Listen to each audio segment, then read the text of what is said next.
20-iyun ekan.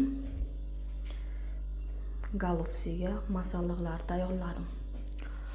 Hop, bismillahirrohmanirrohim deb chiroyli qilib Xudo xolasa boshlab shirin qilib pishiramiz. Masalliqlar hammasini tayyorlab oldim. Golubsilargacha bitta qovuramizda, solamizda, dimlab qo'yamiz. Golubsimiz mana tayyor bo'lyapti. Pomidor, bolgarskilarni, karamni, kapustani, boshqa bari vitamin narsalarni seramni suvi chiqadida. O'zi kichkinagina kosaga, mana shunaqa kosaga bir qoshiqqina tomat soq qaynoq suvni qilib, yaxshilab sous qilib aralashtirib olib quygandim. Pomidor solgandim ko'proq.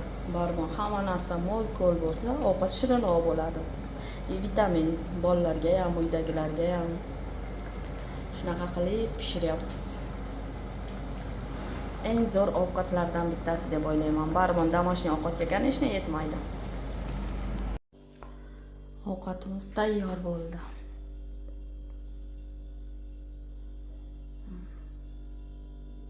Mana shunaqa chiroyli bo'lib, shunaqa shirin hidlar.